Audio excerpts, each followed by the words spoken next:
moi 2, 1 à 15. La Bible déclare, lorsque l'Éternel fit monter Élie au ciel dans un tourbillon, Élie partait de Gilgal avec Élisée. Élie dit à Élisée, reste ici, je te prie, car l'Éternel m'envoie jusqu'à Béthel. Élisée répondit, l'Éternel est vivant et ton âme est vivante. Je ne te quitterai point.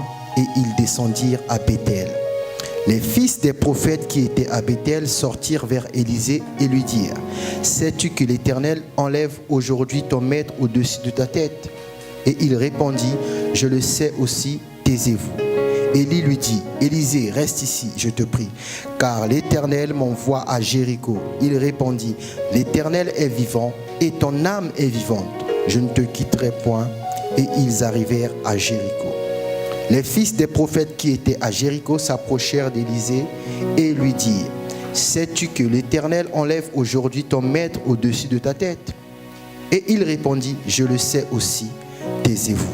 Élie lui dit, reste ici, je te prie, car l'Éternel m'envoie au Jourdain. Il répondit, l'Éternel est vivant et ton âme est vivante, je ne te quitterai point. Et ils poursuivirent tous deux leur chemin. 50 hommes d'entre les fils des prophètes arrivèrent et s'arrêtèrent à distance vis-à-vis. Eux deux s'arrêtèrent au bord du Jourdain. Alors Élie prit son manteau, le roula et en frappa les eaux qui se partagèrent çà et là. Et ils passèrent tous deux à sec. Lorsqu'ils eurent passé, Élie dit à Élisée, demande ce que tu veux que je fasse pour toi avant que je sois enlevé d'avec toi. Élisée répondit, qu'il y ait sur moi, je te prie, une double portion de ton esprit. Élie dit, tu demandes une chose difficile, mais si tu me vois pendant que je serai enlevé d'avec toi, cela t'arrivera. Ainsi, sinon, cela n'arrivera pas. Comme il continuait à marcher en parlant, voici un char de feu et des chevaux de feu les séparèrent l'un de l'autre. Et Élie monta au ciel dans un tourbillon. Élisée regardait et criait, mon père, char d'Israël et sa cavalerie. Et il ne le vit plus. Saisissant alors ses vêtements, il les déchira en 2 morceaux. Et il releva le manteau qu'Élie avait laissé tomber, puis il retourna et s'arrêta au bord du Jourdain. Il prit le manteau qu'Élie avait laissé tomber et il en frappa les eaux et dit, où est l'Éternel, le Dieu d'Élie?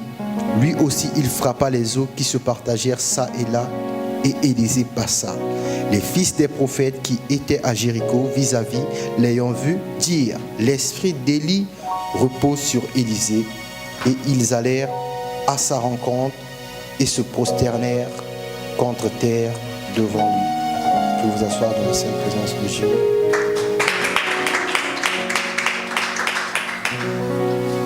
Donc nous poursuivons la série Je suis fidèle. Amen. Nous allons d'abord aborder le personnage Élisée.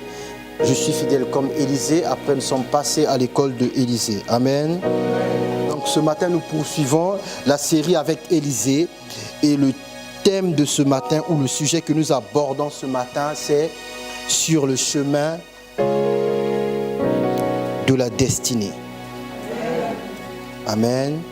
Dans le titre de mon message ce matin, c'est sur le chemin de la destinée. Parce qu'en fait, la fidélité est la qualité qu'il te faut sur le chemin de la destinée. La fidélité est la qualité qu'il te faut pour arriver au bout, pour atteindre la cible, pour atteindre l'objectif. Amen. Vous voyez, Jésus ne va pas prendre ou récompenser les gens qui auront fait des miracles. La Bible dit, Jésus va dire, retirez-vous de moi, je ne vous connais pas, je ne vous ai jamais connu. En fait, quand il dit je ne vous ai jamais connu, c'est pour préciser à ces personnes que entre vous et moi, il n'y a jamais eu de fidélité. Donc lui, il va récompenser ceux envers qui il a détecté la fidélité ou ceux qui ont été fidèles envers lui. Amen. En fait, sur la terre, vous êtes des pèlerins, nous sommes des pèlerins, des voyageurs. Vous voyez, tout ce que vous faites sur la terre, il faut faire ça, il faut relativiser. Vous comprenez? Même si tu es millionnaire sur la terre, il faut relativiser. Parce qu'il n'est pas dit qu'au ciel, tu le seras toujours. Vous comprenez? Au ciel, il y en a qui seront peut-être cordonniers de Jésus. C'est une bonne tâche. Faire les chaussures d'eux. Parce qu'au ciel, là-bas, la récompense sera fonction de l'œuvre que tu as fait sur la terre. Vous comprenez? Il y a des gens, par exemple, qui auront passé moins de temps à l'église que toi. Tu auras passé peut-être 52 cultes. Ok?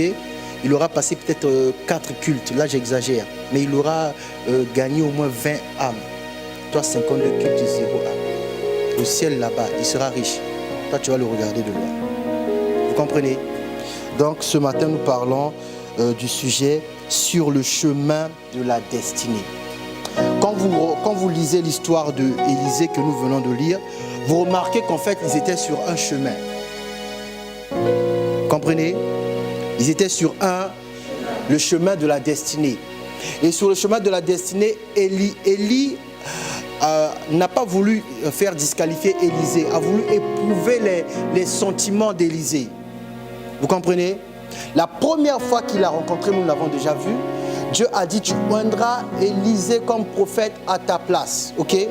Donc Élie connaissait le nom d'Élisée. Mais quand il l'a appelé, quand il est venu le chercher plutôt, il n'a pas appelé Élisée par son nom. La Bible dit qu'il a pris le manteau qu'il a balancé sur Élisée. On aurait pu croire que c'est un geste rempli de mépris. Et quand Élisée a dit, je vais d'abord aller saluer mes parents, il a dit, va et viens, n'oublie pas ce que je t'ai fait. Amen. Mais vous remarquez maintenant quand Élisée a emprunté maintenant le chemin de la destinée, à chaque fois que Élie a voulu l'écarter, Élie l'a appelé par son nom. Élie a dit, Élisée, reste ici. Vous comprenez?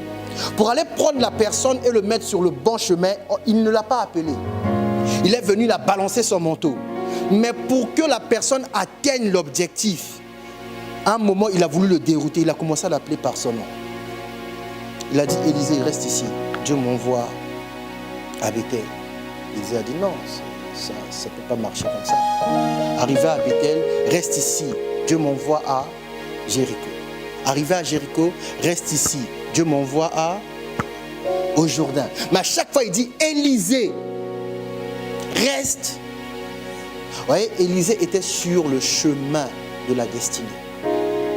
Vous comprenez? Le chemin de la destinée c'est le chemin le plus difficile à emprunter. Car la Bible dit, étroit est le chemin qui mène vers le ciel. Mais large est le chemin qui mène à la perdition. Vous voyez? Dans la vie avec Dieu, la première qualité qu'il faut rechercher, c'est la fidélité. Parce que la première qualité qui a fait qu'aujourd'hui tu es là ce matin ou que tu es chrétien, c'est parce que Dieu est fidèle. Vous voyez, si Dieu n'était pas fidèle, il aurait pu t'abandonner. Après tout, il a envoyé son fils est descendu, son fils est mort et ressuscité, son fils est reparti au ciel. Son fils a généré des apôtres qui ont marqué l'histoire. Il aurait pu se contenter de ça. Il aurait pu se contenter d'avoir comme apôtre Paul pour peuple. Mais tellement il est fidèle à la parole qu'il avait dit à Abraham, que toutes les familles de la terre seront bénies en toi. Tant que cette parole n'est pas arrivée à accomplissement, Dieu aussi ne s'arrête pas. Amen. Mais l'homme peut s'arrêter.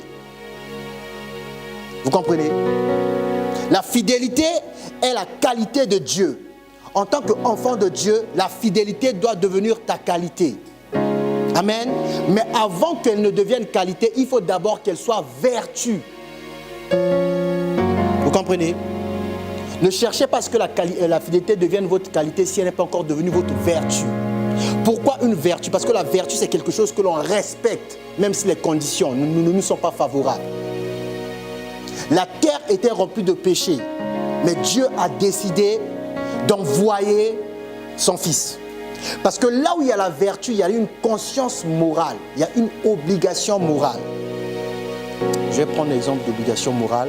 Ouais, si j'ai dit je reçois personne, vous comprenez? Je reçois, et puis il y a quelqu'un qui vient frapper, je regarde par la fenêtre, je vais dire Fred par exemple. Je ne veux pas faire ça, Fred, c'est un exemple.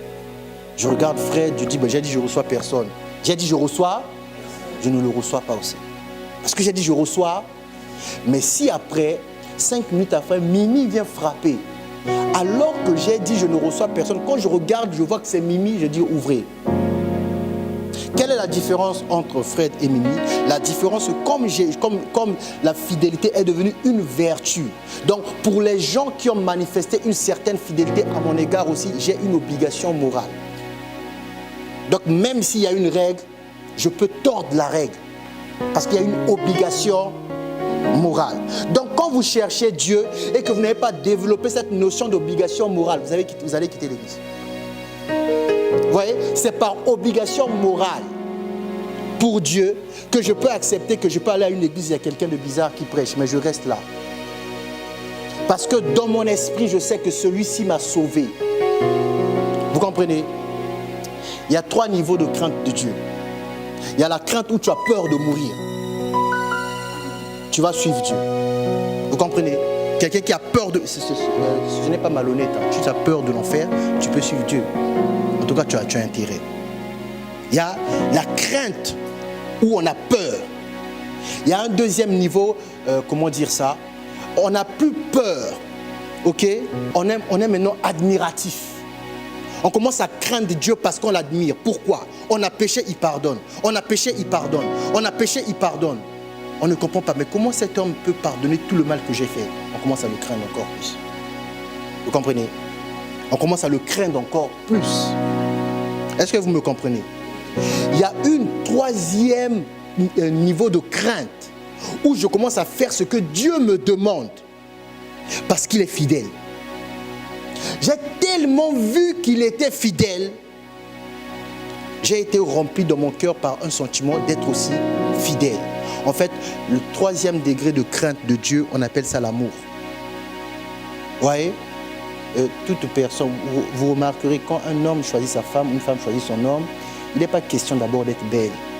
Et d'ailleurs, si tu es trop belle là, à toi, il va beaucoup demander la fidélité. Vous comprenez? Parce que l'amour, on remarque l'amour là où il y a d'abord la fidélité. Vous allez voir, il va t'offrir un iPhone. Ok? Tu avais ton numéro, il va dire non, oublie l'ancien numéro, prends le nouveau téléphone avec le nouveau numéro. Non, il est en train de couper les ponts. Il est en train de sélectionner. Parce que, vous voyez, vous les Européens, vous avez une habitude bizarre. Vous aimez rester en contact avec vos ex. Vous voyez, non? Oh, on est devenus amis. Pour faire quoi? Hein? Ça, c'est une amitié sale. Vous comprenez? Un homme qui se respecte, je suis en train de dire les filles, il faut que je vous aide de temps en temps. Un homme qui se respecte ne pourra jamais accepter que ton ami qui t'a déjà connu dans l'intimité reste ton ami. Vous comprenez? Les hommes aiment les jardins secrets. Il ne faut pas expliquer à un homme, non, on était ensemble, maintenant on est restés bons amis. Ça, c'était quand tu étais célibataire. Quand tu es marié, c'est ton mari, ton mari. Bon, c'était une parenthèse, hein. Il faut que j'aide les jeunes filles. Hein. Toi aussi, hein, je t'aide aussi. Hein. Il ne faut pas dire à ta future femme, non, on est restés bons copains, bon. Des fois, elle m'invite, et quand c'est fini, c'est fini. Et puis les ex là, du monde là, il ne faut pas les actualiser dans le Seigneur. Tu comprends? Dis après moi, sur le chemin de la destinée. Vous voyez, sur le chemin de la destinée, il y a une clé essentielle que j'ai déjà évoquée, mais que je vais, appuyer encore ce matin, qui est dans 2 Rois 2, dans le verset 11. Le texte que nous avons lu, dans le verset 11, il y a une information capitale. Écoutez ce que la Bible dit. Comme il continue, vous voyez, après avoir dit à plusieurs reprises, Élisée reste, Élisée a refusé. La Bible dit le verset 11, comme il continuait à marcher en parlant. Vous comprenez? Quand il continuait à marcher en parlant. Quand il continuait à marcher en parlant. Vous voyez, dans tout ce que vous faites dans la vie, s'il n'y a pas le mot parler dans tout ce que vous faites, peu importe le domaine, peu importe ce que vous menez dans la vie, s'il n'y a pas le mot parler, vous n'irez pas loin. Vous avez entendu ce que le prophète a dit dimanche dernier, non? Il y a des gens qui ne se parlent pas mais qui font des enfants. Moi-même, j'allais dire, mais ça c'est la sorcellerie. Et puis lui-même, il a ajouté, quelle sorcellerie? On a dit, comme il continuait à marcher en... Comme il continuait à marcher en... Écoutez, vous êtes ici ce matin grâce à une parole. Vous irez loin dans la vie grâce à une parole. Sur le chemin de la destinée, vous allez atteindre la destinée grâce à une parole. D'ailleurs, Élie a dit à Élisée, demande-moi ce que tu veux. Mais Élie était un vrai prophète. Élie savait ce qu'Élisée voulait. Vous voyez? Ne vous contentez pas de penser à ce que vous voulez. Sur le chemin de la destinée, il faut apprendre un exercice important, celui de la prise de parole. Amen. Il ne faut pas dire que non, comme il est pasteur, il va peut-être deviner. Élie a demandé, a dit, demande ce que tu veux. Du moment où Élisée a parlé, Élie n'a plus considéré la difficulté, il l'a juste précisé. Mais après, il va dire, là je paraphrase, j'explique, comme tu as parlé, si tu regardes, cela t'arrivera. Vous comprenez? Parce qu'il avait parlé. Donc, Élie va dire, si tu regardes, cela arrivera. Si tu ne regardes pas, cela n'arrivera pas. Et bien vous remarquez qu'on est venu enlever Élie. Élisée a continué à parler. Il a crié, mon père, mon père. Vous comprenez? On a dit, si tu me vois partir, cela t'arriver. Cela va t'arriver. Pourquoi Élisée a continué à parler? Même quand on est en train d'enlever Élie, Élisée a continué à parler pour rappeler à Élie et au ciel la parole qu'il venait de dire. Donc, pour lui montrer que je suis toujours en train de te regarder, il l'appelle. Il dit, mon père, mon père. Et non seulement il dit ça, il décrit les créatures célestes qui sont venues enlever Élie. Il les décrit pourquoi? Pour signifier à Élie que je suis vraiment en train de regarder. Et là, je vois un char, je vois la cavalerie de Dieu, je vois le feu. Parce que la condition était, si seulement tu me regardes. Vous comprenez? Sur le chemin de la destinée, il y a une chose à ne jamais faire, c'est se taire. Et vous remarquerez, les problèmes de la vie ont pour but de vous faire taire. Une personne n'abandonnera jamais un projet sans qu'il s'ait tué avant. Oh, vous n'avez jamais eu de projet. Avant d'abandonner ton projet, tu t'es tué. Tu as arrêté de parler. Tu as arrêté de penser au projet. Et tu as décidé, on laisse tomber. Vous comprenez? Sur le chemin de la vie, sur le chemin de la destinée, ce mot-là, on laisse tomber. Il faut le barrer. Parce que Élie a dit à Élisée, Dieu m'envoie. Il précise, il a dit, Dieu m'envoie moi, pas toi. Toi, reste ici. Élisée a dit, non, non, non. Dieu est vivant. Ton âme est... Et ils ont commencé à marcher. Ils acheminaient ensemble. Ils parlaient. Pourquoi ils parlaient? La Bible dit que Dieu a mis dans l'homme la pensée de l'éternité. Et la pensée de l'éternité ne peut monter à la surface qu'au contact d'une parole. Vous comprenez? Donc en fait, c'est quoi la pensée de l'éternité? Tous les projets que vous avez, c'est la pensée de l'éternité. Oui. Parce qu'un homme qui a vraiment été au bout de son projet, il peut quitter ce monde, son projet reste. Vous avez iPhone, non? Allez me trouver l'adresse de Steve Jobs. Il est où? Vous avez toujours iPhone. C'est ça qu'on appelle pensée de l'éternité.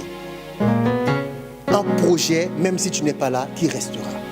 Le monsieur, il est parti. Je ne vous ai pas vu jeter vos iPhones. Ils ont continué à sortir des iPhones. Normalement, il fallait arrêter. Vous allez dire, mais respectez sa mémoire. Mais c'est justement ce qu'ils sont en train de faire. Ils sont en train de respecter sa mémoire. Car l'idée qu'il a eue était une idée lumineuse, divine, qu'on ne peut pas arrêter. Si on arrête même, la société va s'écrouler. Vous comprenez? Sur le chemin de la destinée, ce chemin-là, s'il n'y a pas de résistance, tu n'es pas sur le chemin de la destinée. Oui, je répète, s'il n'y a pas de résistance, tu n'es pas sur le chemin de la destinée. Si c'est facile, si tu comprends tout facilement, tu n'es pas sur le chemin de la destinée. Parce que sur le chemin de la destinée, quand tu vas l'emprunter, il y a une chose qu'il faut que tu sois conscient. Quand on emprunte ce chemin, on a un cœur aveugle. Dis à ton voisin, sais-tu que tu as un cœur aveugle? Oh, parle bien à ton voisin, il commence à bouder déjà. C'est moi qui ai demandé. Vous voyez, quand vous avez accepté Jésus, ok, c'est une bonne chose. Vous avez reçu le Saint-Esprit, mais vous avez un cœur aveugle. Vous avez un cœur, puisque la Bible dit, il a répandu l'amour répandu dans nos cœurs par le Saint-Esprit. Saint-Esprit. Bon, si tu as du mal à être fidèle, ça signifie que ton cœur est aveugle. Parce que je vous ai expliqué qu'en fait, la fidélité, la véritable fidélité traduit l'amour. Vous comprenez? Donc les gens, quand ils viennent à Christ, ils ont emprunté le chemin qui est Jésus. L'objectif, c'est atteindre la vie, la destinée. Ok?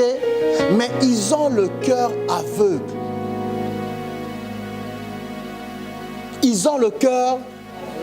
Voilà pourquoi Jésus leur a dit, un aveugle peut-il conduire un autre aveugle? Parce que les pharisiens avaient le cœur aveugle. Il a dit, vous sondez les Écritures en pensant y trouver la vie éternelle, mais vous ne voulez pas venir à moi. Or que la vie éternelle, c'est lui. Vous voyez comment on est aveugle? C'est comme toi, tu viens à l'église, tu as des projets. Tu penses trouver, prier Dieu et que Dieu mette la main sur ton projet. Or ton cœur est aveugle. Ton cœur est... Il faut que Dieu éprouve ton cœur. On va lire un texte important dans Luc 24. Un texte, je pense que vous connaissez. Luc 24, 13 à 25. Dis après moi, sur le chemin de la destinée. Vous voyez, quand tu as accepté Jésus, ce n'est que là que... En fait, c'est un signe que maintenant tu es prêt pour emprunter ce chemin. Tant que tu ne l'as pas accepté, tout ce que tu fais, tu peux avoir de la réussite. Amen. Mais atteindre la destinée, écoutez, vous travaillez parce que vous voulez l'argent, non? Mais est-ce que vous savez que l'argent n'est pas votre objectif? Il y en a, ils ne savent pas ça. Pourquoi? Parce que votre cœur est aveugle. Parce que le jour où tu finiras riche et que tu seras millionnaire, tu te rendras compte que même les riches sont malheureux. Parce que la destination, ce n'est pas être riche. Être riche sur la terre, ce n'est que l'équipement pour favoriser ta paix sur la terre. Mais ce n'est pas une destinée. Donc vous allez voir, il y a des gens, ils sont riches. J'ai vu des gens en Afrique riches. Leurs soucis, dans leur maison, il n'y a personne pour casser un verre. Donc un enfant. Mais dehors, il y a des gens qui veulent devenir riches comme eux. Une fois j'étais en Afrique, quelqu'un a eu la grâce maintenant de venir chez nous. Il a vu comment moi et mon frère ont rigolé. Il a demandé, vous aussi vous rigolez comme ça? Il était étonné, il était midi, moi et mon frère on avait faim. Et il pense que parce que vous êtes dans une famille aisée, donc la nourriture est prête à l'heure. Alors que toutes les mamans font tout le temps pareil. Elle allait faire son marché là-bas, elle allait passer chez sa soeur, elle allait discuter. Et puis vous êtes à la maison en train de mourir de faim. Donc on avait un ami maintenant, lui il attendait. Donc ce jour-là, j'ai compris qu'il est venu manger. Il fallait me dire depuis longtemps, je serais sorti dehors, j'ai acheté un truc. Vous comprenez? Voilà pourquoi l'évangile atteint tout le monde. Tu peux être riche, mais ce n'est pas ta destinée. Vous comprenez? Même ton argent peut servir à rien. Il y a des gens, leur argent ont servi à rien. Rien. Ils ont acheté beaucoup de maisons avant de mourir. Quand ils sont morts, les maisons là sont devenues des sujets de discorde dans la famille. Vous allez voir, papa est mort aujourd'hui. Le lendemain, un vieillard vient de l'Afrique, c'est mon frère. Quelqu'un d'autre va venir, c'est mon oncle. Non, c'est mon neveu. Il y a des gens même qui réclament que non, dans sa vie, il a vécu 2 ans chez moi. Donc moi, je dois avoir 2 parcelles. Donc si tu commences à te battre pour des choses comme ça, tu es foutu. Ouais, écoutez, il est très important de comprendre que l'objectif, c'est que ton cœur commence à voir. L'apôtre Paul dit, je prie que le Seigneur illumine les yeux de votre cœur. Parce que quand ton cœur commence à voir, que l'on te dépouille ou pas, tu deviens une source de richesse. Vous comprenez? Il y a plus important qu'avoir la richesse, c'est devenir la source de cette richesse. Et ça fait partie des gens. Voilà pourquoi je vous ai dit au départ de cette prédication, la bénédiction finale, la réelle, avec Dieu, elle est très difficile à obtenir. On dit à un monsieur, reste. Le monsieur, il reste. 50 prophètes viennent lui prophétiser qu'il part, reste. Qu'étais-tu pourquoi? Il décide d'aller. Et quand il parle, le monsieur n'a pas exécuté sa parole. Le monsieur dit, si tu me vois, ça t'arrivera. Et pour prouver au monsieur que je t'ai vu, il a parlé. Vous comprenez? Pour prouver au monsieur qu'il a vu, il a parlé. Parce que l'apôtre Paul l'a expliqué en disant, j'ai cru. C'est pourquoi j'ai ne te contente pas seulement de croire. Si tu ne parles pas, ton environnement ne va jamais changer. Et ta destinée, tu vas tourner en rond. Parce que le chemin est lent. Vous voyez, si vous voulez prendre une image de la vie chrétienne, il ne faut pas regarder Usain Bolt, il faut regarder les Kenyans là. Ceux qui font 30 000 mètres. C'est eux qu'il faut regarder. Au départ, le monsieur court lentement. Le Russe, il a couru. Il a même laissé 10 mètres d'écart. Au dernier tour, quand le Kenya entend ce mot, tac, le Kenya, c'est le dernier tour. Il n'y a plus match. Il vient donc, c'est comme s'il commençait même, il marchait en fait. Il marchait. Et vous voyez, à la fin, il prend la langue comme ça là. Vous comprenez? Dis à ton voisin, parler c'est important. Parler c'est important. Non, dis-lui bien, parler c'est important. Parler c'est important. Luc 24, à partir du verset 13. Écoutez bien.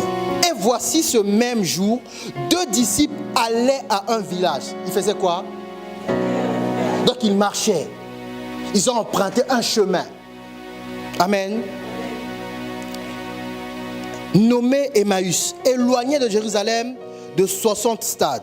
Et ils s'entretenaient de tout ce qui s'était passé. Ils faisaient quoi? Vous voyez, sur le chemin de la destinée, il faut être sélectif. Il faut sélectionner maintenant vos sujets de conversation. La Bible dit, ils s'entretenaient de ce qui s'était passé. Ok? Pendant qu'ils parlaient et discutaient, Jésus s'approcha et fit route avec eux. Vous comprenez? Là, je suis en train de parler de toi. La Bible dit, il y avait 2 disciples sur un chemin, ils allaient à un village qui était à une certaine distance de Jérusalem. Et ils parlaient, ils s'entretenaient de ce qui s'était passé. La Bible précise, alors qu'ils parlaient, de la même façon que Élie parlait à Élisée, alors qu'ils parlaient et discutaient, la Bible dit, Jésus s'approcha et fit route avec. Vous voyez, quand on parle de la route de destinée, on parle des gens de qui Jésus s'est approché. Donc Jésus a vu les gens le discuter, Jésus s'est approché. La Bible dit, il a commencé à faire route avec eux. Amen. Quand Jésus commence à faire route avec toi, cette route n'est plus une route normale. C'est devenu une route vers la destinée. Ouais, Jésus n'a pas de temps à perdre. Jésus sur la terre est venu pour prendre les gens et les propulser vers la destinée que Dieu avait prévue. Donc on dit Jésus s'approcha. Il ne s'est pas seulement approché. Il a commencé à faire route avec eux. Mais vous allez voir que ces gens, ils avaient le cœur aveuglé. Vous comprenez? Sur le chemin de la destinée, il faut commencer à sélectionner les sujets. Voilà pourquoi moi, il y a certains sujets, il y a certaines questions, il ne faut même pas me les poser. Je ne répondrai pas. Les sujets, les questions qui ont le doute dedans. Dès que vous me posez une question comme ça, je suis capable de vous chasser. Il ne faut pas venir me dire, est-ce que c'est possible? Hein, Jésus? Ça, ce sont les genres de discours que vous devez bannir. Est-ce que c'est... Vous connaissez Kennedy? Vous connaissez Kennedy? Arrêtez, vous connaissez les Congolais. Vous connaissez Kabila. Vous connaissez Kennedy? Tu connais Kennedy? Kennedy qui était président des États-Unis. Un jour, il a dit à la NASA, je vous donne 10 ans pour m'envoyer quelqu'un sur la Lune. Je vous donne, en moins de 10 ans, ils ont envoyé Armstrong sur la Lune. Il est allé, il est revenu. Kennedy, c'est un chrétien. Comment un païen peut faire ça? Toi, chrétien, tu es là, est-ce que c'est possible? Il n'a pas dit, dites-moi si c'est possible. Il a dit, je vous donne 10 ans pour m'envoyer quelqu'un sur la Lune, avant les Russes.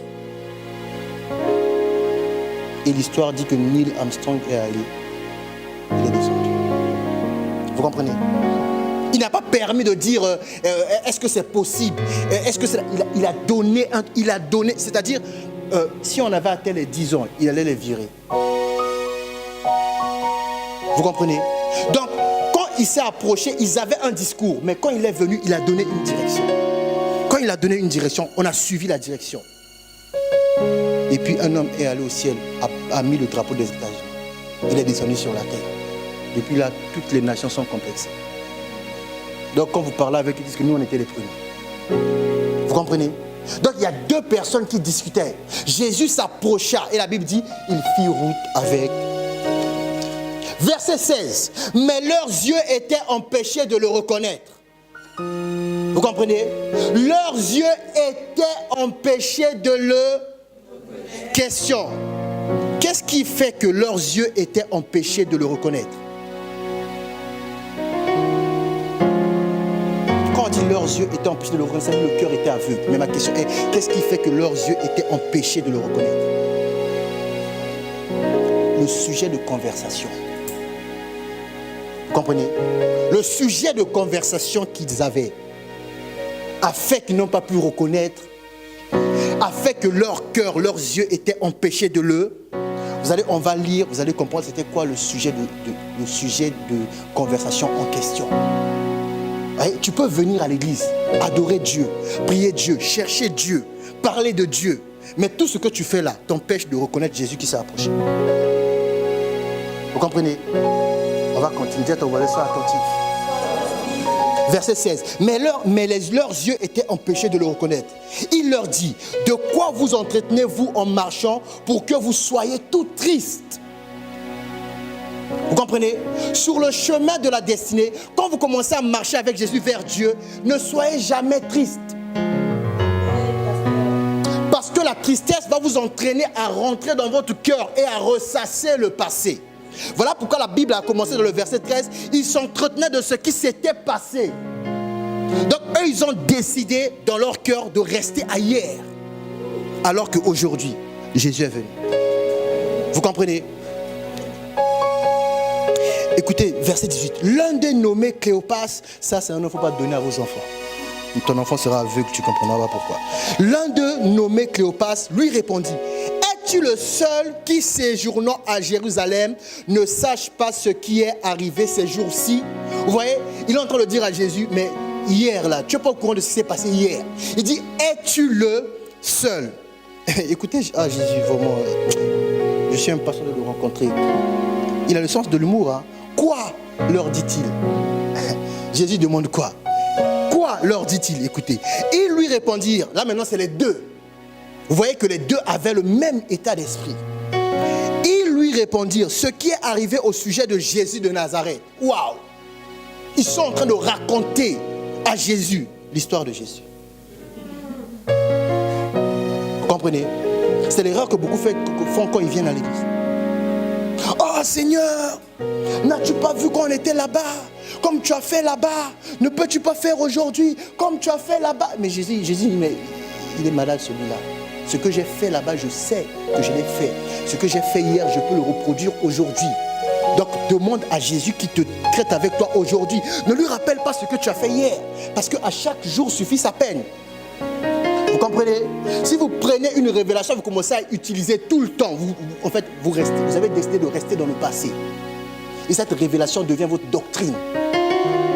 Après, vous passez de la doctrine à la religion. Vous allez dire, nous en fait, pour que Dieu nous bénisse, il faut qu'il y ait un prophète qui soit enlevé.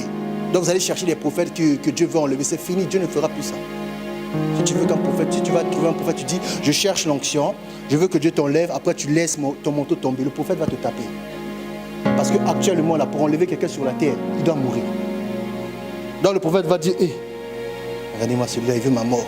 Il va dire, petit, viens, entretien. On va te gifler pendant l'entretien là-bas. Des gifles de délivrance. Verset 19.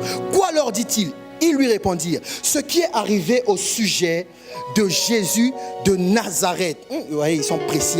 Qui était un prophète puissant en œuvre et en parole, devant Dieu et devant tous les hommes. Vous avez entendu? Puissant en œuvre et en... D'ailleurs, le fait qu'ils aient choisi de dire prophète, c'était pour mettre en avant l'accent de parler. Il n'y a pas de prophète sans parler. Vous comprenez? Il n'y a pas de prophète sans... On dit devant Dieu et devant tout le peuple. Et comment les principaux sacrificateurs et nos magistrats l'ont livré pour le faire condamner à mort et l'ont crucifié. Écoutez maintenant verset 21. Nous espérions que ce serait lui. Vous comprenez? Nous espérions que ce serait lui. J'ai une information pour toi ce matin. Si Jésus est dans ta vie, dans ta barque et que tu l'as accepté, arrête d'espérer que ce sera lui, parce que c'est lui. Vous comprenez? Ils ont dit, nous espérions que ce serait lui. Donc en fait, ce que Jésus disait, ça ne pénétrait pas leur cœur. Leur cœur était aveuglé. Donc Jésus parle, Jésus fait des miracles. Ils reconnaissent en lui un prophète puissant en œuvre et en parole. Mais là, Jésus révèle, l'action de Jésus révèle leur véritable pensée du cœur. Ils ont dit, nous espérions que ce serait lui. Donc ils étaient en train de suivre Jésus. À chaque fois qu'il fait le miracle, ils rentrent chez Jésus. Est-ce que c'est lui? Ça, c'est le doute. Sur le chemin de destinée, il n'y a pas besoin de ça. Vous comprenez? Quand quelqu'un a démontré la puissance de Dieu, il faut craindre Dieu. Ils ont dit à Jésus, nous espérions que ce serait lui. C'est quel verset? 21. Nous espérions que ce serait lui, écoutez, qui délivrera Israël. Mais avec tout cela, voici le 3e jour que ces choses se sont passées. Amen. Écoutez vraiment, vous voyez, vraiment je prie que Dieu élève une femme considérée, quoi. Écoutez verset 22. Il est vrai que quelques femmes. Vous voyez comment ils ont dit ça? Il est vrai que quelques... Donc ils ne considéraient pas. Écoutez bien. Il est vrai que quelques femmes d'entre nous nous ont fort étonnés, s'étant rendues de grand matin au sépulcre et n'ayant pas trouvé son corps. Elles sont venues dire que des anges leur sont apparus et ont annoncé qu'il est vivant. Mais pourquoi on n'a pas cru à cette parole? Parce que c'était juste des femmes. Vous comprenez? Que Dieu élève une génération de femmes qui, lorsqu'elles ont parlé, même si tu es un homme, tu sais que cette parole vient du ciel. Vous comprenez? Sur le chemin de la destinée, ne minimisez jamais la personne qui vous apporte l'information divine. Ne dites pas c'est une femme, ne dites pas elle est jeune, parce que l'esprit qui l'anime n'a pas d'âge. Vous comprenez? La personne peut être jeune physiquement, mais en réalité, en l'homme, homme et femme, c'est l'esprit. La Bible dit, on l'a vu ici, dans Genèse, avant qu'on parle de la terre, la Bible dit Dieu créa l'homme à son image. Dieu dit créant l'homme à notre image et à notre ressemblance. On dit Dieu créa l'homme à son image. Et puis on précise, Dieu créa l'homme et la femme. On parlait de l'esprit. Vous comprenez? Si Dieu est un rocher, c'est-à-dire l'homme et la femme ont été taillés dans le rocher. Ça signifie que l'homme et la femme sont des pierres de la même nature que le rocher. Vous comprenez? Non, est-ce que vous me suivez? Si Dieu est un roc et que l'homme et la femme ont été tirés d'un roc, ça signifie que l'homme et la femme ont les mêmes caractéristiques que ce roc. Si le roc qu'est Dieu est solide, l'homme et la femme sont solides.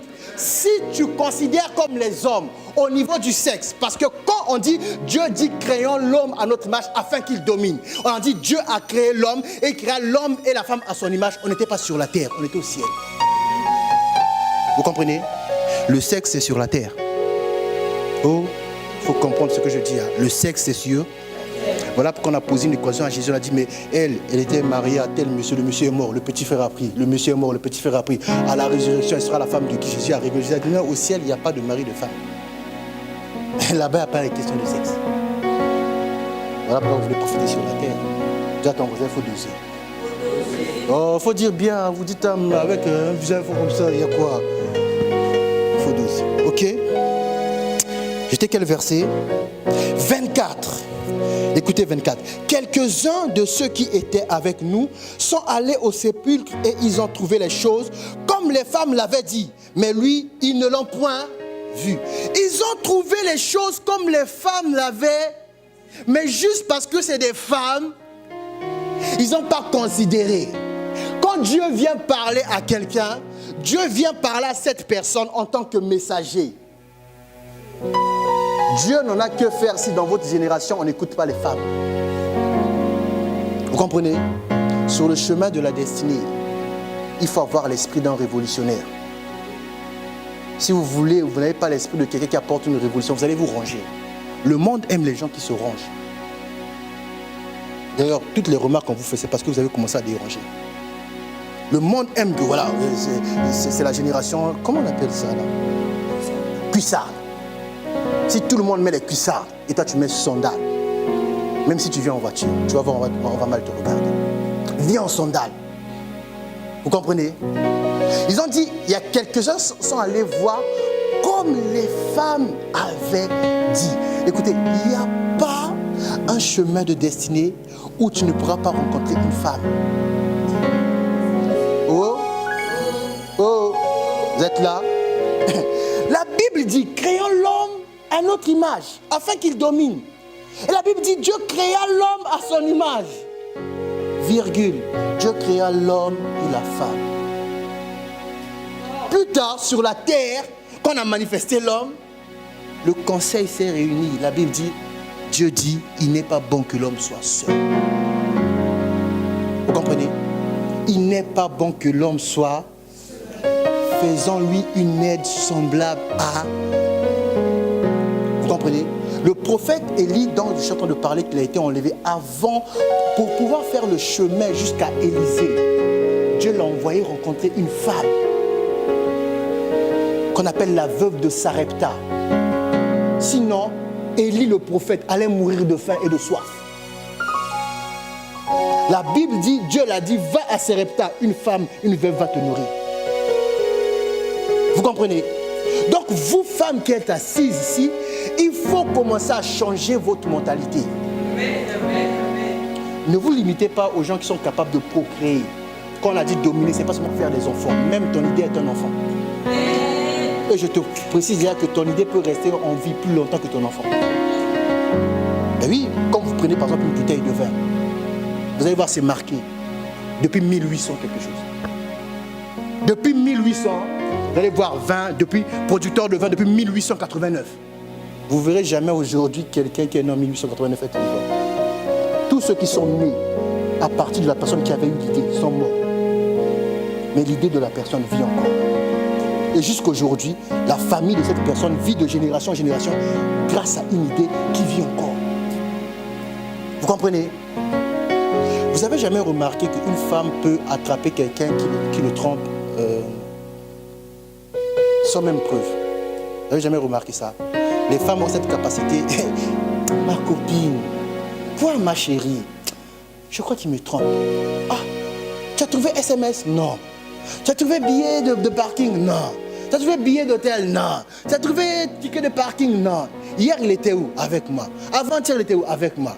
Le week-end d'avant, il était où? Avec moi. Ah, ma copine, mais il était avec toi. Je sens qu'il me trompe. Et elle va aller au boulot. C'est vrai, il trompe avec la secrétaire. Il n'a pas besoin d'être rare à la maison. Quand il est au boulot là-bas, c'est là. Vous comprenez? Parce que naturellement, les femmes ont des aptitudes prophétiques.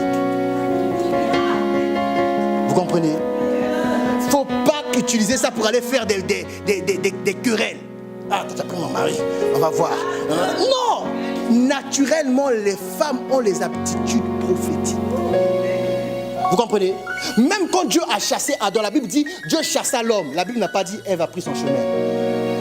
Ève est partie avec l'homme. Adam, il était triste, en train de quitter le jardin, en train de pleurer. Mais Adam, tu es bête ou quoi? Il y a une parole qui a dit il ne faut pas que tu sois seul. Faisons-lui une aide. Même dans le péché, c'est moi qui vais sortir l'enfant qui va écraser la tête du serpent. Vous voyez, on a dit à Adam, tu es poussé, tu finiras pousser. On a dit à la femme, tes douleurs vont augmenter. Tu auras des désirs vers ton mari. Il y aura inimitié entre toi et le serpent. Mais ta postérité lui écrasera la tête. Donc Adam il pleurait comme ça. C'est fini. Il a dit, regarde-moi les hommes. Voyez, ne vous négligez pas. Il n'y a pas un homme qui va emprunter un chemin vers la destinée qui ne va pas rencontrer une femme. Il n'y a pas. Que ce soit la femme avec laquelle il va passer la vie ou juste une femme qui va l'aider. Il n'y a pas. Pour détruire Jéricho, les deux espions ont rencontré Rahab la prostituée. Vous comprenez? Pour que David vienne au monde, son grand-père, Boaz, a dû rencontrer Ruth. Vous comprenez? Donc ne vous trompez pas de combat. Laissez aux hommes, ainsi dit l'Éternel, j'ai vu, parce que la femme n'a pas été créée pour l'ainsi dit l'Éternel, mais la femme a été créée pour l'ainsi fait l'Éternel. Vous comprenez? On peut promettre à un homme que non, toi tu seras un roi, que ton fils va régner. Va trouver un fils sans femme. Vous voyez, ainsi dit l'Éternel, tes enfants ne quitteront pas le trône. Mais ainsi fait l'Éternel, il faut que tu rencontres une femme. Vous comprenez? Non, est-ce que vous comprenez? La Bible dit, Daniel a prié. Écoutez-moi bien. Daniel a prié pendant 21 jours. La Bible explique que Dieu l'avait déjà exaucé. Mais il y avait un prince, une principauté, le prince de Perse, qui est venu combattre pour empêcher l'ange d'amener l'exaucement. Et la Bible dit, Michael, le prince d'Israël, est venu renforcer. On a gagné. Daniel avait prié pour la libération du peuple. Ok? Mais on a dit que Michael est venu, mais le peuple n'était pas libre. Vous comprenez? Plus tard, pour que le peuple soit libre, pour que la prière de Daniel soit exaucée, plus tard, Dieu va prendre une femme, Esther. Vous comprenez? Va prendre une femme, Esther, va la faire entrer dans la royauté. Vous comprenez? Esther va entrer dans la royauté. Esther va faire un enfant qu'elle va appeler Cyrus. Vous me suivez? Plus tard, ce Cyrus qui était élevé par Esther, donc par la culture des Hébreux, lisait les livres, les saints livres, les saintes écritures. Vous comprenez? Un jour, il va lire, il va découvrir que il est écrit Dieu réveilla l'esprit de Cyrus. Il va lui demander aux anciens, c'est qui ce Cyrus? Les anciens vont dire, c'est toi. Les écrits disaient, Dieu va réveiller l'esprit de Cyrus. Et qu'est-ce qu'il va faire? Il va relâcher les gens. Il va donner aux gens l'autorisation de quitter là où ils étaient esclaves, de quitter Babylone pour aller reconstruire la muraille. Vous comprenez? Donc il faut vous prendre au sérieux, vous les femmes. Daniel a prié des années plus tard. Une femme est rentrée là-bas. Elle a fait des gosses. Elle a élevé. Et un jour, un roi, lisant les écrits, il trouve que la Bible dit Dieu réveilla l'esprit de Cyrus. Il était étonné. C'est qui Cyrus? Il a dit c'est toi. Et il a autorisé les gens à quitter Babylone pour aller reconstruire la muraille. Vous comprenez? Donc vous allez parler de Néhémie, vous allez parler de Zorobabel. Sans Esther, il n'y aurait pas eu tout ça. Vous comprenez? Si on avait envoyé un homme pour aller rentrer dans la royauté, il allait faire comment? Il allait faire comment? Il allait dire au roi de devenir homosexuel. Il allait faire comment? Parce que pour élever un enfant dans une certaine coutume, le moyen le plus efficace, c'est la maman. Voilà pourquoi dans Proverbe, le sage dit, enfant, écoute l'enseignement de ta mère. Donc la maman a élevé l'enfant, même si elle est mariée à un païen, mais elle a élevé l'enfant selon les règles de Dieu. Et un jour, l'enfant curieux, roi puissant, il va lire, il découvre son nom, il est étonné, il a dit, donc il pensait qu'il y avait quelqu'un d'autre dans l'histoire qui avait déjà porté le nom. Il n'est pas allé consulter les anciens des païens, il est allé consulter les anciens des peuples hébreux. Quand il est venu, les anciens qui avaient l'esprit de Dieu ont dit, c'est toi. La prophétie maintenant doit s'accomplir. Et il a libéré les gens. Ils sont allés reconstruire la muraille. Vous comprenez? Non, est-ce que vous comprenez? Nous étions quel verset? 24, 25. Alors Jésus leur dit, ô homme sans intelligence, et dont le cœur est lent. Le cœur est comment? À croire tout ce qu'ont dit les prophètes. Donc le cœur est lent à croire toutes les paroles qui sont venues de la bouche de Dieu et qui ont transité par la bouche des prophètes. Il a dit, votre cœur est lent. Donc, on est déjà sur le chemin de la destinée. Vous êtes là, hier c'est passé, Jésus, vraiment, tu te souviens de l'histoire de Lazare? Lazare. Non, moi je préfère Bartimée. Bartimée, c'est vrai que c'était fort, Jésus est vraiment. Jésus dit, mais il se passe quoi? Toi aussi, tu n'es pas au courant. Ouais, ne limitez pas Dieu à ce qu'il a fait hier. Ce qu'il a fait hier, c'était un moyen de t'avoir. Ce qu'il va faire aujourd'hui est plus grand. Vous comprenez? Il faut être conscient de quel chemin j'ai pris. Vous n'avez jamais remarqué, je vous ai déjà dit, si je vous le redis, même les parents ne combattent jamais les sorties en boîte ou en soirée, en je ne sais pas quoi de leurs enfants. Il y a même des mamans qui sont contents. Mon amour, ta fille a grandi, quand elle va au mondial, c'est où ça master? Voilà, il faut qu'elle sorte un peu, comme les jeunes de sa génération. Comment rester à la maison? Le jour où tu viens seulement, papa, tu peux prendre la voiture. Il y a encore soirée dimanche matin, ma fille. Repose-toi. Non, il n'y a pas soirée, il y a culte. Il y a quoi? vas où? C'est un remarque? Non. Tu vas où? Aux églises africaines, là, j'aime pas ça. D'ailleurs, nous, on est des catholiques. Les catholiques, c'est l'église des africains. Nous, on est des catholiques dans la famille. Commence à dire, tu connais les sacrements. Commence à dire, non. Il va dire, tu connais les sacrements. Il peut même te dire, tu connais ton crément. Ça n'a rien à voir avec Dieu. Il va commencer, tu connais, je vous salue, Marie, dire, papa. Ouvrir le jupilaire avec son front là, c'est catholique. Vous comprenez? Dès que vous parlez d'église, si vous ne parlez pas de religion, il y a une opposition. Parce que dans la religion, on veut nous tromper. Les gens vous disent que nous servons le même Dieu, c'est faux. Dire que nous servons le même Dieu, c'est comme si je dis à José 5 plus 5. 10. Non, mais 5 plus 5. 10. 5 plus 5. Imaginez, je dis 5 plus 5, lui dit 10. 5 plus 5, lui dit 55.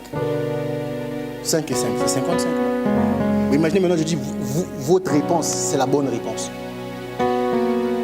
Non, vous avez la bonne réponse. 5 plus 5, ça fait 10. Si on met 5 à côté de 5, ça fait 55. Vous avez tous raison.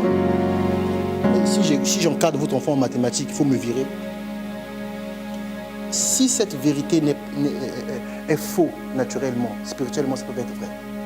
Vous ne pouvez pas dire que nous servons le même Dieu. C'est impossible. Nous ne servons pas le même Dieu. Vous voulez nous faire croire que nous servons le même Dieu. Et vous allez voir une réunion, il y a un prêtre catholique, il y a un imam. Vous allez parler de quoi? Même quand vous allez prier, vous ne serez même pas en accord. Toi, tu vas dire, je vous salue, lui va dire, bismillah. Ça ne sera même pas, vous voyez, il n'y aura même pas d'accord. Vous comprenez? Vous ne pouvez pas dire que nous servons le même Dieu. Tu ne peux pas dire que moi j'ai cru au Fils de Dieu. Quelqu'un ne te dit que Dieu ne peut pas avoir de fils. Si quelqu'un te dit que Dieu peut pas avoir de fils, ça signifie que toi tu peux être vivant aussi. Parce que tu es vivant partout. Vous comprenez? Dis après moi sur le chemin de la destinée. Sur le chemin de la destinée. Alors Jésus leur dit, ô homme sans intelligence, et dont le cœur est lent à croire tout ce qu'ont dit les prophètes. Écoutez bien, ne fallait-il pas que le Christ souffrit ces choses et qu'il entra dans sa gloire? Vous voyez, Jésus a dit qu'il entra dans sa... Ils étaient en train de parler de la gloire de Dieu dans un sens négatif.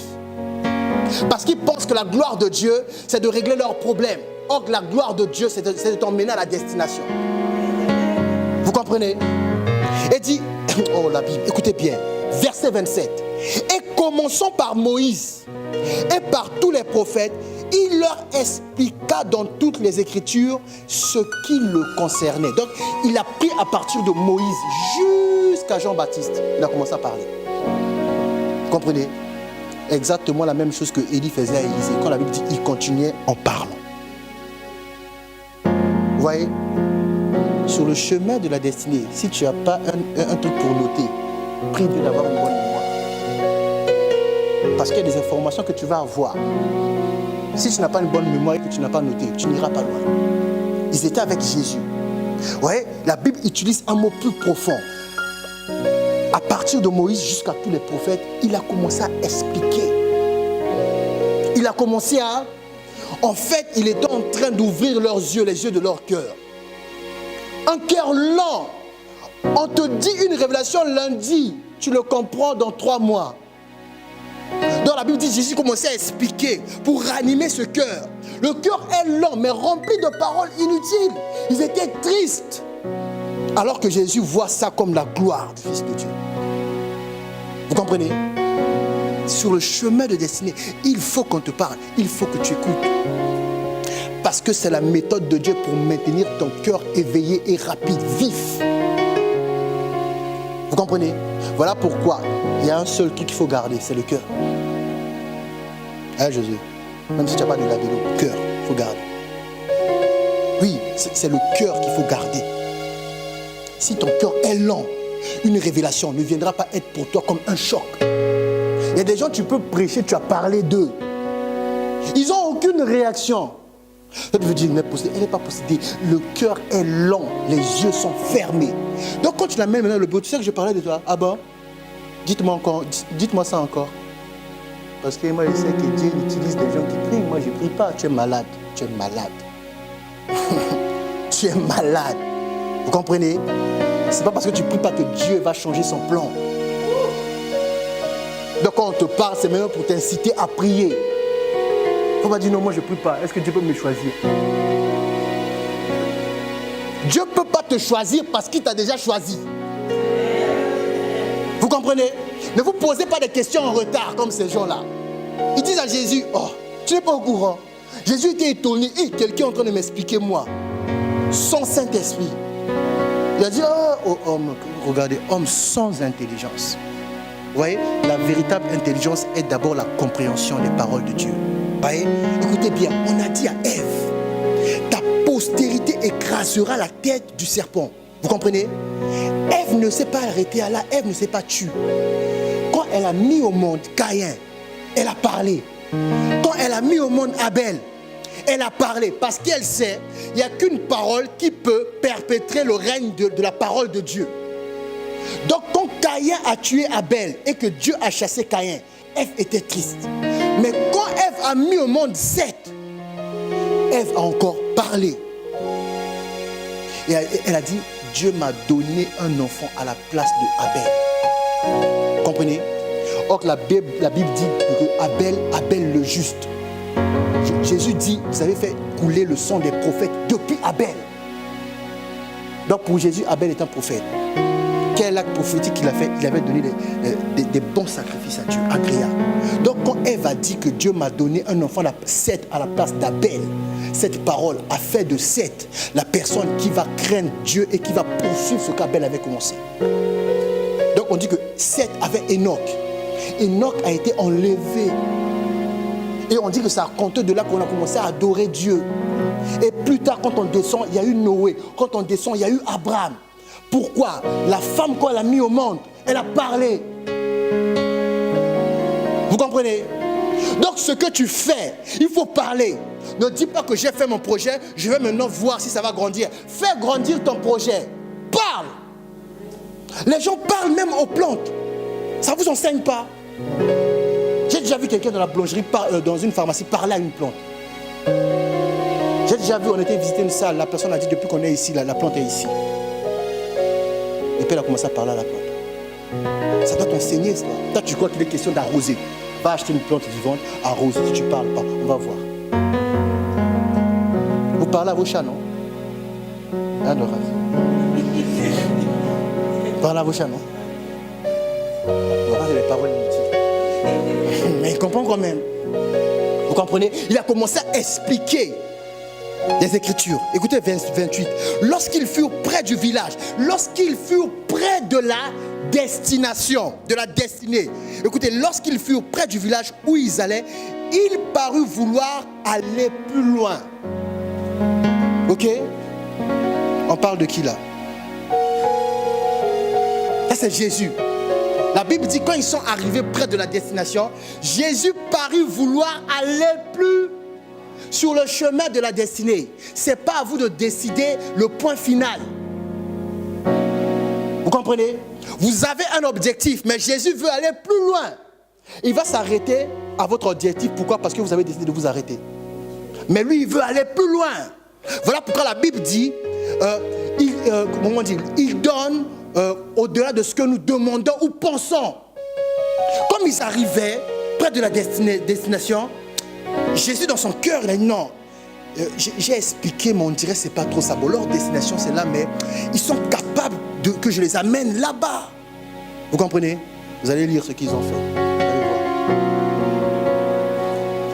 Verset 28. Lorsqu'ils furent près du village où ils allaient, il parut vouloir aller plus loin. Mais ils le pressèrent en disant, reste avec nous, car le soir approche, le jour est sur son déclin. Et il entra pour rester avec eux. Mais rester avec vous pour faire quoi? Rester avec vous pour faire quoi? Qui vous a dit que Jésus a peur que la nuit tombe sur votre vie? Jésus est la lumière du monde. Même si la nuit tombe, il est avec toi. Comme ça, tu pourras réciter. Quand je traverse l'ombre de la vallée de la mort, il est avec moi. Je le crains. Il le pressèrent. Vous comprenez? Verset 30. Pendant qu'ils étaient à table, vous voyez, hein, ils sont vraiment comme nous. Alors que je suis en train de prêcher, là, tu commences déjà à te demander, tu vas manger quoi après le culte. Ils le pressèrent de rester. Parce qu'ils sont disant la nuit arrive, mais ils avaient faim. Ils sont allés à table, prendre tacos. Toi, c'est quoi Dorcas, toi? Hein? T'as plus aussi. Je savais qu'ils se ressemblent. C'est ça, non? Ou c'est l'inverse? Qui s'assemble se ressemble ou qui se ressemble s'assemble? Qui se ressemble s'assemble. Voilà. Vous aimez les mèches, vous aimez les tacos. Voilà. De quoi? C'est vrai, non? 30. Pendant qu'ils étaient à table avec eux, il était à table avec eux, il prit le pain. Et après avoir rendu grâce, il le rompit et le leur donna. Alors leurs yeux s'ouvrirent et ils le reconnurent, mais il disparut de devant d'eux. Comprenez? Il a pris le pain, il a rendu grâce. Ils n'ont rien vu. Quand il a coupé le pain, il a baissé. Quand il a baissé les mains, le monsieur a disparu. Ah, à ce moment-là, hey, j'aurais pu demander. Hey. À ce moment-là, tu vas dire, ah, mais mon ami, tu as fait quoi? On aurait dû continuer le chemin. On l'aurait reconnu. On l'aurait... Hey. Ils le reconnurent, mais ils... Quand Jésus disparaît dans ta vie, il va dans la vie de quelqu'un d'autre qui veut laisser Jésus aller plus loin. Vous comprenez? Il disparaît. À ces deux disciples-là, il n'y a pas eu de révélation. Il n'y a pas eu de poste. Il n'y a pas eu de travail à donner. Il n'y a rien. Jésus, quand il a disparu, là, il allait apparaître chez les autres. Là où il y avait Pierre. Là où il y avait Jean. Vous voyez? Là où il y avait Thomas. Vous avez dit, mais Thomas ne croyait pas. Mais Thomas ne croyait pas parce qu'il voulait qu'on le démontre. Vous voyez? Lui, il voulait qu'on le... Mais eux, ils ne voyaient pas. Quelqu'un qui veut qu'on lui démontre quelque chose, voit. Eux, ils ne voyaient pas. La Bible dit, leurs yeux s'ouvrirent. Ils disparurent de devant eux. Écoutez, verset 32. Ils se dirent l'un à l'autre. Ils se dirent quoi? L'avantage de cette histoire, Jésus vient de changer leur sujet de conversation. Ils se dirent l'un à l'autre. Notre cœur ne brûlait-il pas au-dedans de nous lorsqu'il nous parlait en chemin et nous expliquait les Écritures? Vous voyez donc, à un moment, ils n'ont même pas été curieux de savoir, mais tiens, comment cet étranger connaît bien les Écritures comme ça? Ils se sont dit, notre cœur brûlait. Vous voyez comment la tristesse peut endormir quelqu'un sur le chemin de la destinée? Notre cœur brûlait. Amen. Verset 33. Se levant à l'heure même. Se levant comment? Ils retournèrent à Jérusalem. Ils ont fait quoi? Est-ce que vous avez compris l'histoire? La Bible dit qu'ils ont quitté Jérusalem. Ils allaient vers un village qu'on appelle Emmaüs. Jésus voulait aller plus loin. Ils se sont arrêtés. Quand Jésus a fait ce qu'ils ont reconnu Jésus, la Bible dit, paf, ils sont repartis à Jérusalem. Ils sont repartis à... Ils étaient sur le bon chemin, mais pas sur la bonne direction. Comprenez? Venir à l'église, c'est bien, mais il faut suivre la bonne direction. Ils retournèrent à Jérusalem. Ça signifie que là où ils allaient, il n'y a même pas d'objectif. Écoutez, il n'est pas tout d'être sur le bon chemin. Il faut prendre la bonne direction. Tu ne peux pas prendre l'autoroute, sinon comme ça je prends l'autoroute. Vous comprenez? Tu ne peux pas, ce moment, non, je prends. Tu vas où? Tu vas où? Ah non, mais vous êtes où là? On a pris l'autoroute, on va à Paris. Et vous avez pris quelle autoroute? Mais c'est l'autoroute. Tout chemin mène à Rome. Pas dans la Bible là. Oui. Leurs yeux se sont ouverts. Le cœur brûlait. Demi-tour. Ils ont fait. Il faut savoir faire demi-tour. Avez-vous remarqué qu'Élisée a fait demi-tour? Élisée a fait.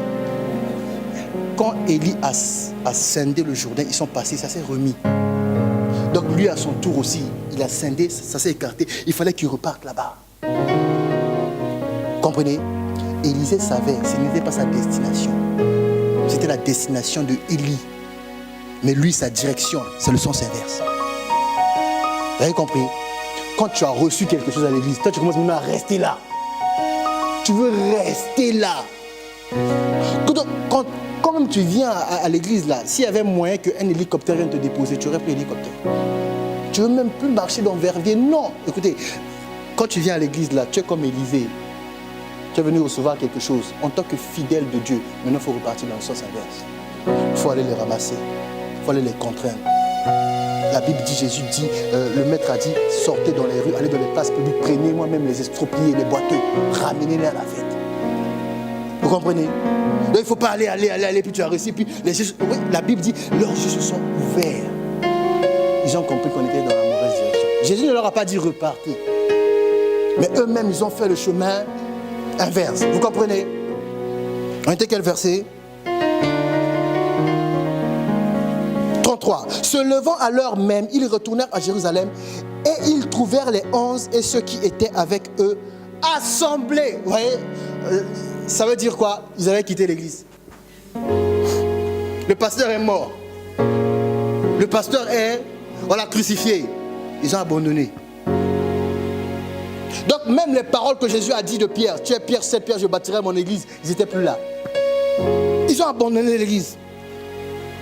Et 34, et disant, le Seigneur est réellement ressuscité. Vous voyez, des gens comme ça, quand ils viennent maintenant, ils mettent la bouche. Le Seigneur est réellement ressuscité. Et il est apparu à Simon. Et ils racontèrent, vous voyez ce qui est étrange, écoutez bien. Et disant, le Seigneur est réellement ressuscité. Et il est apparu à Simon. Mais c'est quoi votre problème? Donc, vous voyez, quand les femmes ont raconté que Jésus n'était plus là, elles n'ont pas cru. Mais quand ils reviennent, ils commencent à presser déjà, il a rencontré Simon. Écoutez après. Et ils racontèrent ce qui leur était arrivé en chemin et comment ils l'avaient reconnu au moment où il rompit le pain. Tandis qu'il parlait de la sorte, lui-même se présenta au milieu d'eux et leur dit, la paix soit avec vous. Ça, c'est un signe qu'on a rencontré Jésus. Quand la paix est avec toi. Vous comprenez? Il a fait chemin avec eux, mais ce n'était pas la bonne direction. Il les a renvoyés là où il avait donné rendez-vous à tout le monde. La Bible dit, ils étaient assemblés. Vous comprenez? Jésus attend les gens où ils sont assemblés. C'est à partir de l'assemblée qu'il va dire une parole pour que vous puissiez vous déployer. Et quand vous allez vous déployer, il n'y aura plus cette histoire, non, tu as fait le bon chemin, mais dans le mauvais sens. Il a dit que la paix soit avec vous. Ça signifie quoi? Si Jésus n'était pas allé lui-même sur le chemin reprendre ces deux disciples-là, il serait allé à la perdition. Ils vont devenir des gens qui racontent l'histoire. Il fut un temps, nous, on avait amené le réveil à Verviers.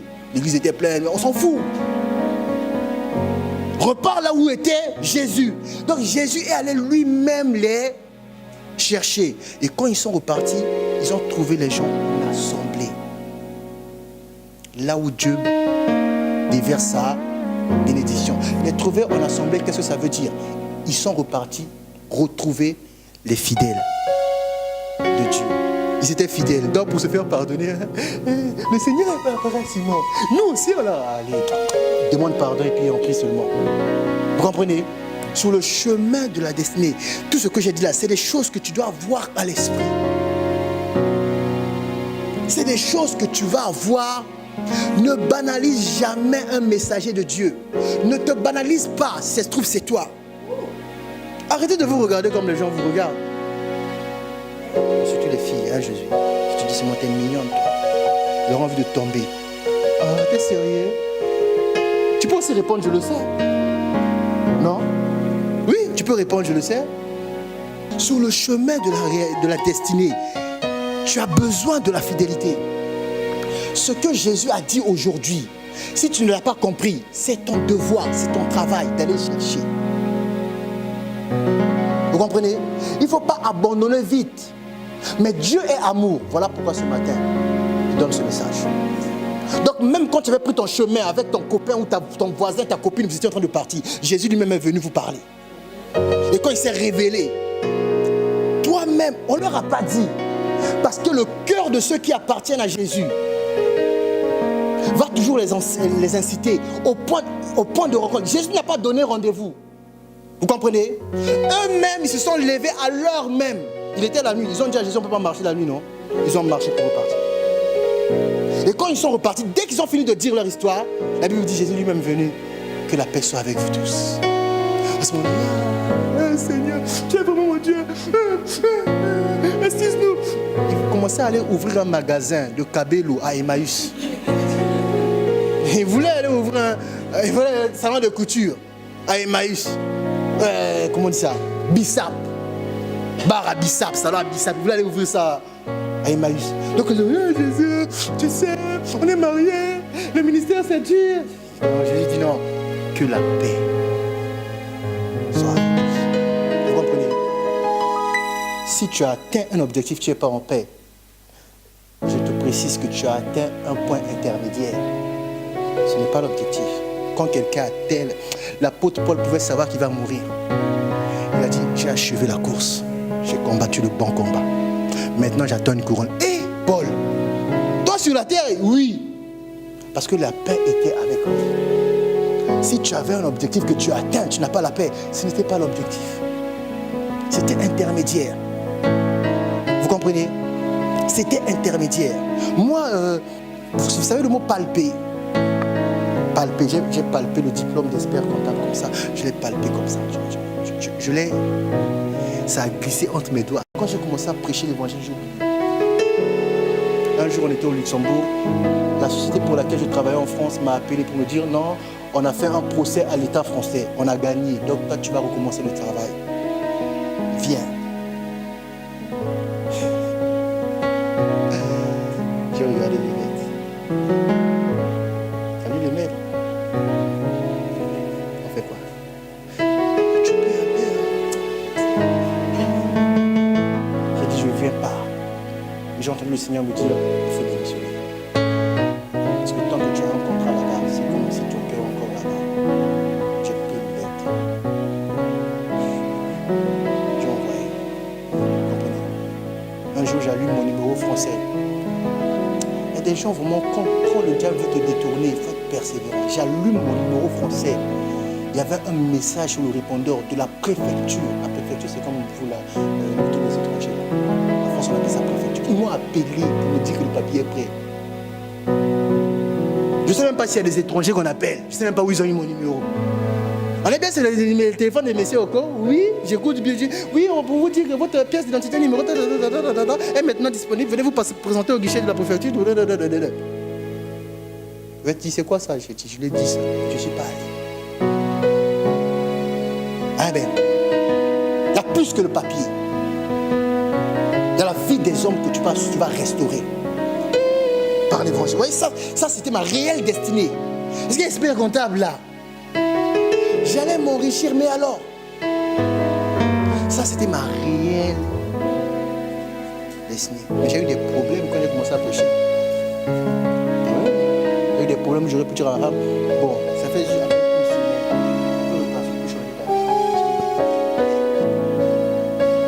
Dieu attend que les gens soient fidèles.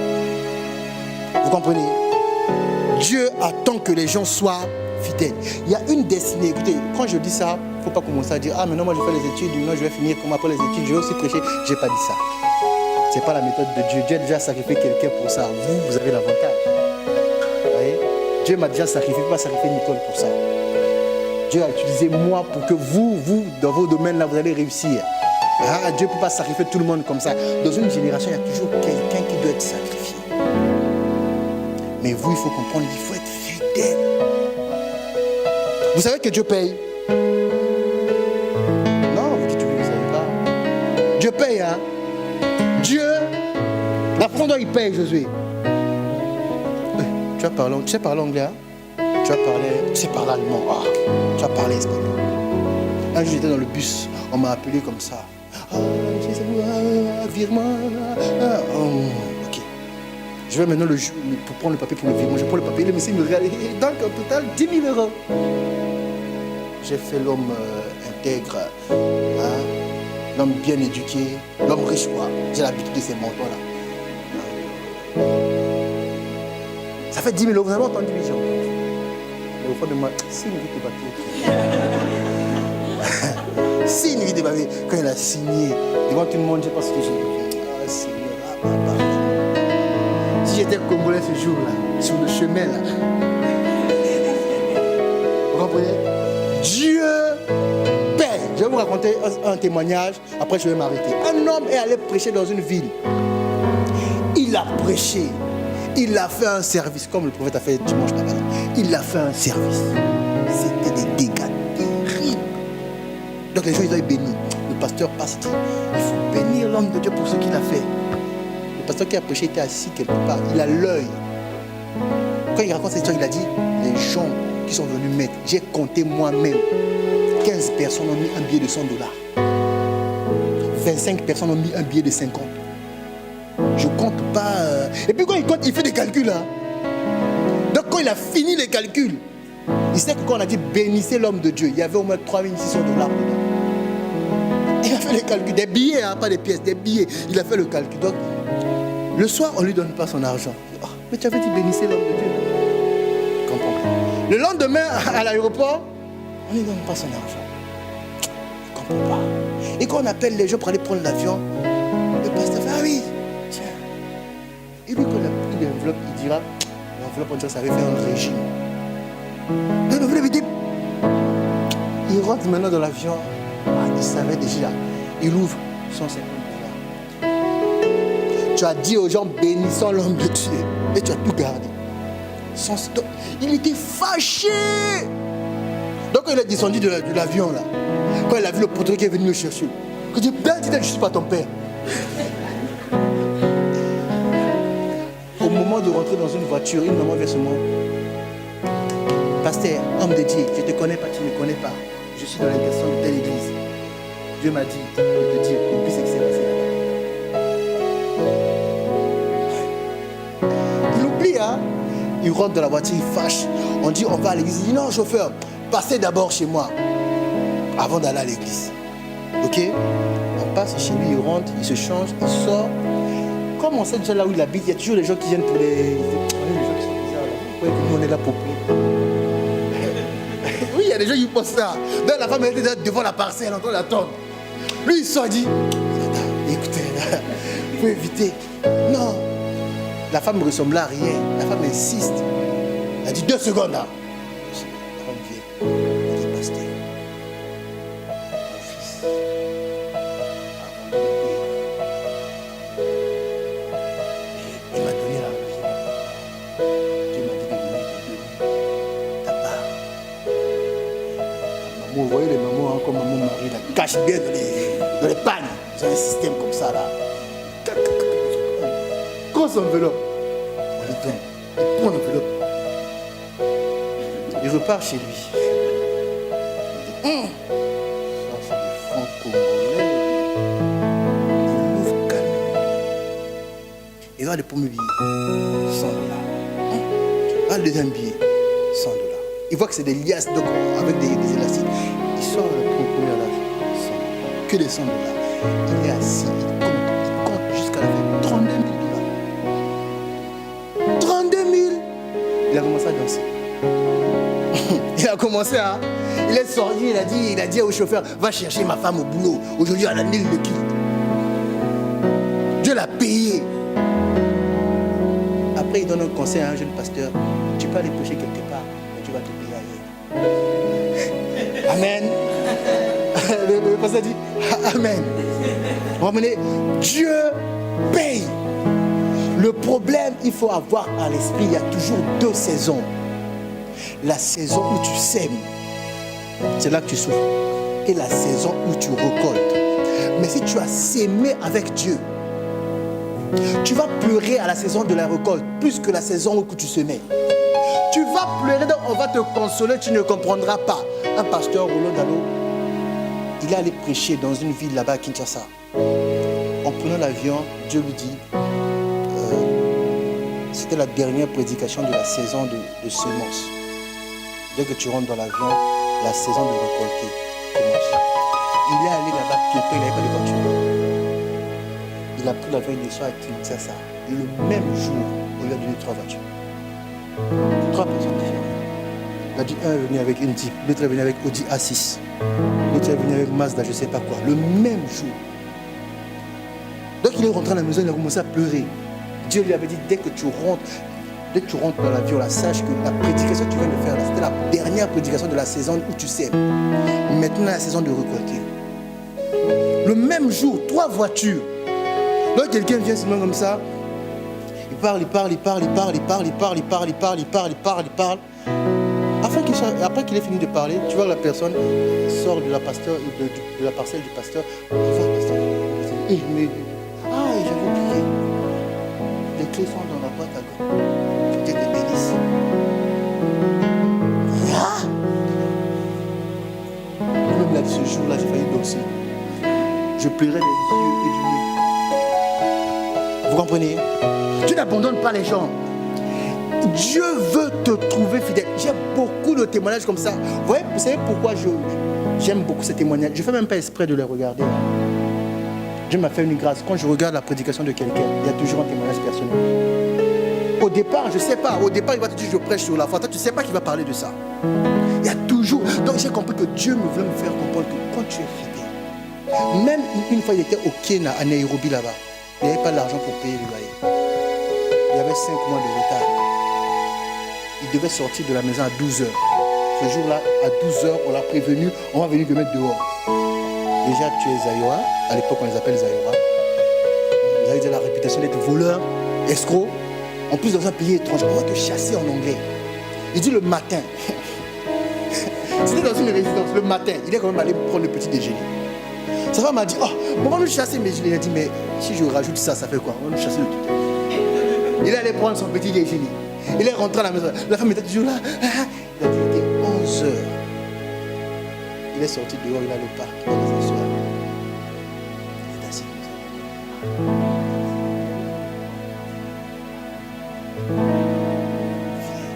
Il dit, pasteur, Dieu m'a envoyé vers toi. Tu as un problème d'argent. J'ai un problème d'argent. Moi, j'ai pas un problème d'argent. Et puis la femme dit, en plus, révérend, vous voulez mentir. Il a commencé à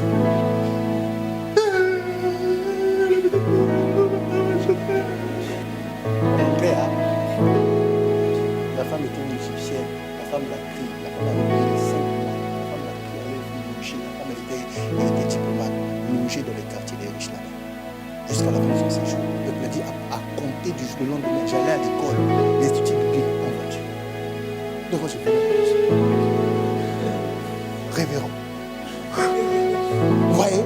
Mais avant ça, dans le même pays, il y a eu des saisons difficiles. Un jour, on l'a prêché, on l'a invité prêcher, on n'a pas donné l'argent du transport.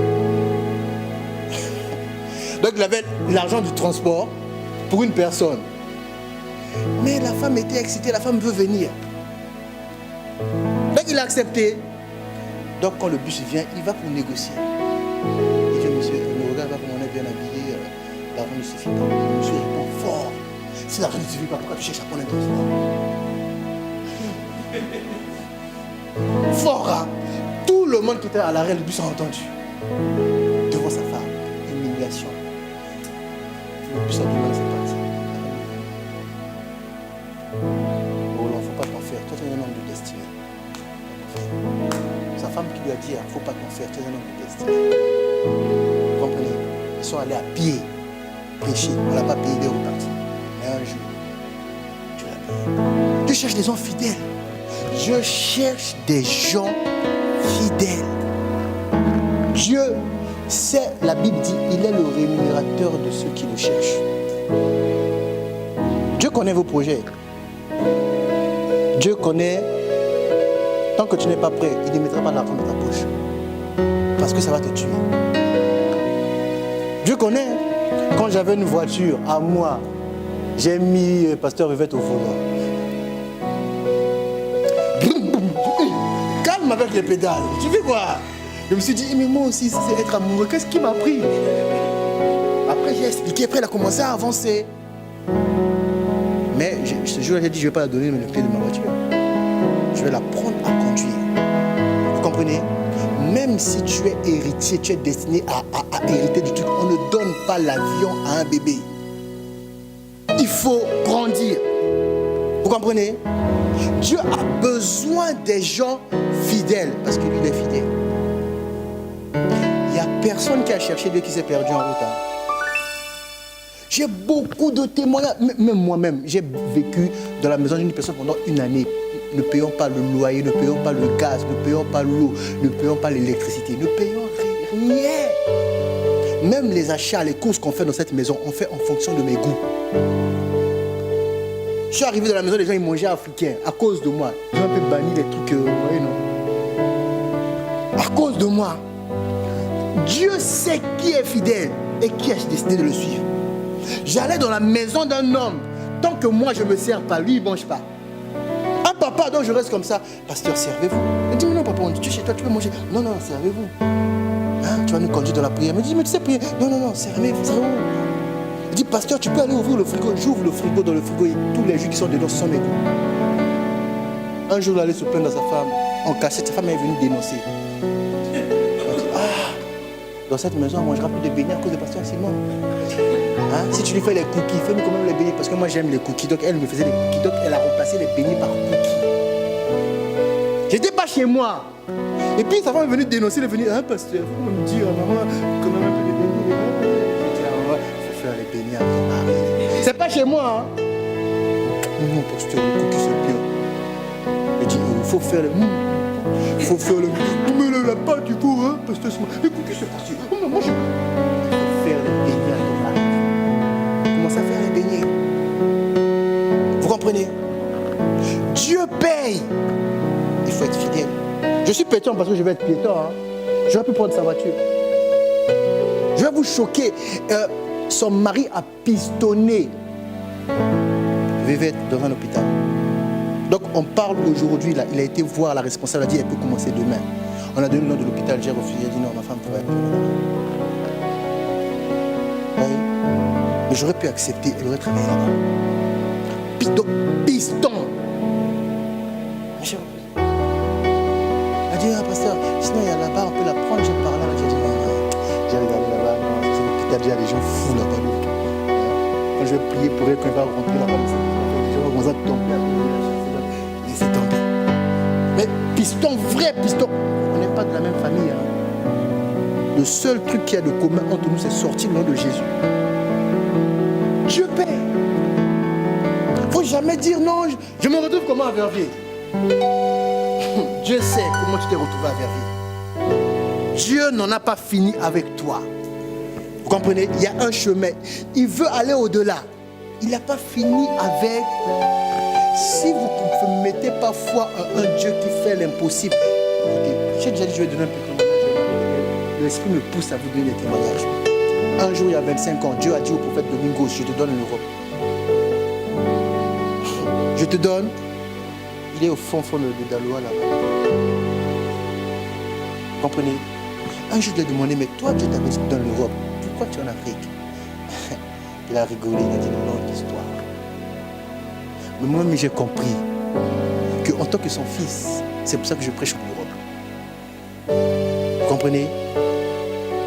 Donc, Dieu peut te donner quelque chose, mais ce n'est pas pour toi. C'est pour les autres. Mais toi, on va te récompenser.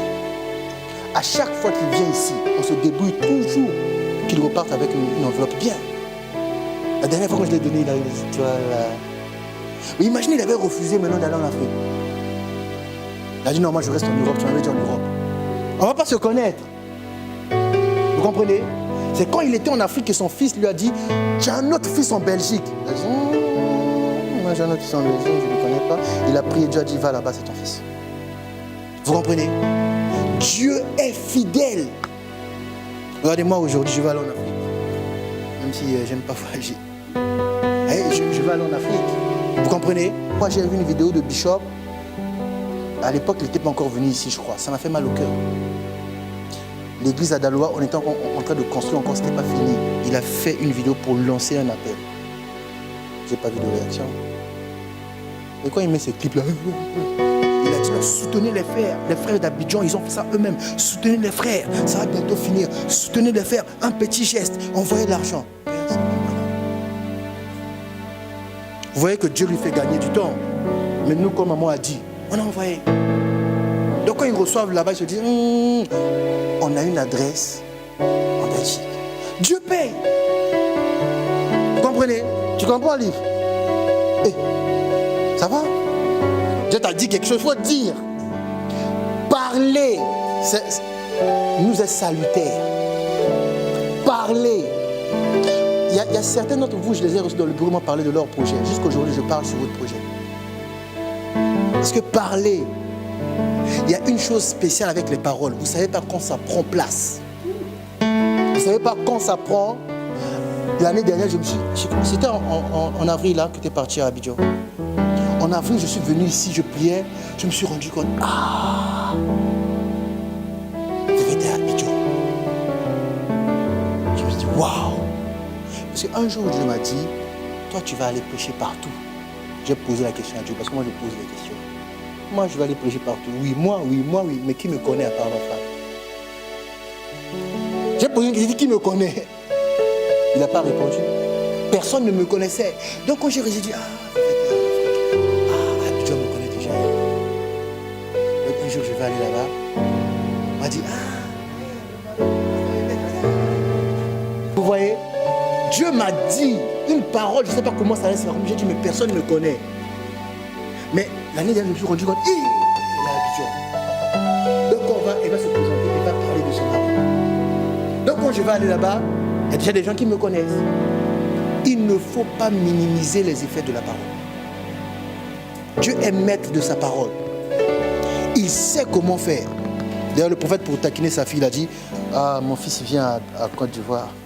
Si on pouvait même rester un mois. Oh papa, non, on va rester un mois. Vous allez m'appeler, non, il n'y a pas d'avion. Et non, on ne va pas rester un mois, je vais revenir. Dieu est bon. Il faut être fidèle. Si tu n'as pas traversé une preuve, tu n'es pas un homme avec un caractère faible. C'est l'épreuve qui fait ton caractère. Il faut accepter les épreuves. Il faut aussi accepter quand tu seras élevé, les gens qui t'ont critiqué, il faut aussi les accepter quand ils vont venir. Et une vraie bénédiction se partage. Même avec les ennemis. Là, Jésus. Vous voyez comment Dieu m'a élevé. Dieu vous a confondu, arrête ça. Dieu ne veut pas confondre les gens. Dieu veut racheter les gens. C'est nous les chrétiens qui aimons que Dieu les confonde. Dieu veut les racheter. Quand tu seras élevé, partage. Vous comprenez? Dieu veut que nous partagions la bénédiction. C'est vous qui voulez qu'il confonde les ennemis. Il ne veut pas ça. Lui, il veut. Ah, Dorcas, tu commences à penser là. Tu as beaucoup d'ennemis, hein, toi? Non? Pas encore? Ah, j'ai cru que tu as dit pas encore. J'ai dit, on va se lever, on va prier. Tu vas prier que Dieu t'empêche d'avoir un cœur lent à comprendre la parole. Vous comprenez? Voilà pourquoi j'avais dit, oui, tu peux monter. Voilà pourquoi j'avais dit une fois, pasteur Vévette, moi, les réunions de femmes là, il fallait me laisser prêcher. Parce que j'ai des messages pour les femmes. Quand je veux prêcher ça, si tu marchais comme ça là, tu vas voler maintenant.